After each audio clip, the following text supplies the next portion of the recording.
ഇന്നത്തെ വീഡിയോയിൽ ഞാൻ പറയാൻ പോകുന്നത് റാസ്പോറ മത്സ്യത്തെ പറ്റിയാണ്. റാസ്പോറ മത്സ്യങ്ങൾ ശുദ്ധജല മീനുകളാണ്. അക്വേറിയങ്ങളിൽ ഈ മീനുകളെ വളർത്താറുണ്ട്. ഇവയുടെ വലിപ്പം വരുന്നത് സ്പീഷീസ് അനുസരിച്ചാണ്.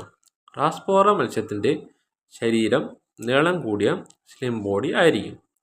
ഈ മത്സ്യത്തിൻ്റെ ശരീരത്തിൻ്റെ നിറത്തിന് വെള്ള, പച്ച, സിൽവർ വരകൾ, അച്ചുകൾ എന്നിവ ചേർന്നതാണ്.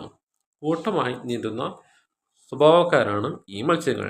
ഇന്ത്യയിലെ കേരളം, തമിഴ്നാട് എന്നിവയിലെ നദികളിലും തോടുകളിലും ഇവയെ കാണാൻ സാധിക്കുന്നു. ശ്രീലങ്ക, തായ്ലൻഡ്, മലേഷ്യ, ഇന്തോനേഷ്യ എന്നിവിടങ്ങളിലും ഈ മത്സ്യങ്ങളുണ്ട്. ഇവയുടെ ആഹാരം എന്നത് പ്ലാങ്ക്ടൺ, പ്രാണികളുടെ ലാർവകൾ, ആൽഗകൾ ഒക്കെയാണ്. ഈ മത്സ്യങ്ങളെ അക്വേറിയത്തിൽ വളർത്തുമ്പോൾ small pellets, flakes, blood worms തുടങ്ങിയവയെല്ലാം നൽകാറുണ്ട്. കൂട്ടം കൂടി ജീവിക്കുന്ന മത്സ്യങ്ങളാണ് റാസ്പോറ മത്സ്യങ്ങൾ. ഇവയ്ക്ക് ശുദ്ധമായ വെള്ളവും വേഗമേറിയ ഒഴുക്കുള്ള ആവാസ വ്യവസ്ഥകളുമാണ് ഏറെ ഇഷ്ടം. ഈ മത്സ്യങ്ങൾ മുട്ട ഇടുന്നത് ആവാസ വ്യവസ്ഥയിലെ പനൽ ചെടികൾക്കിടയിലും കല്ല്, മണൽത്തരികൾ എന്നിവയ്ക്കിടയിലുമാണ്. ചില പ്രാദേശിക റാസ്പോറ മത്സ്യങ്ങൾ അവയുടെ ശരിയായ ആവാസ വ്യവസ്ഥ നഷ്ടപ്പെടുന്നത് മൂലം കുറഞ്ഞു വരുന്നതായി കാണാൻ സാധിക്കും. ഈ മത്സ്യങ്ങളെ അക്വേറിയത്തിൽ വളർത്തുമ്പോൾ ഒരു പീസ്ഫുൾ കമ്മ്യൂണിറ്റി ഫിഷാണ്.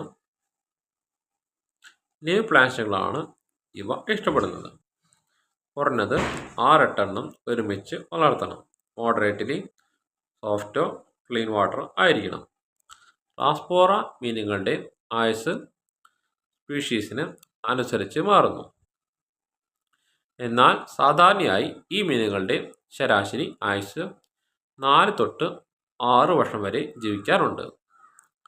ഈ മത്സ്യങ്ങളുടെ ആയുസ്സിനെ സ്വാധീനിക്കുന്ന കാര്യങ്ങൾ മലിനീകരണ ജലം, തണുത്തതും അല്പം ഒഴുക്കുള്ളതുമായ വെള്ളം, ആഹാരത്തിൻ്റെ ഗുണം, അക്വേറിയത്തിൽ ഇവയ്ക്ക് സ്ട്രെസ് കുറവാണ്, കൂട്ടമായി ജീവിക്കുമ്പോൾ ഉണ്ടാകുന്നത് ഇവയെല്ലാമാണ്.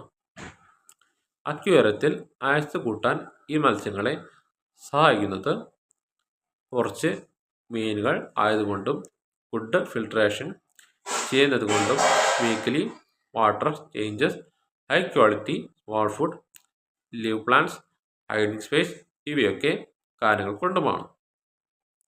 ഇന്നത്തെ വീഡിയോ ഇവിടെ നിർത്തുന്നു.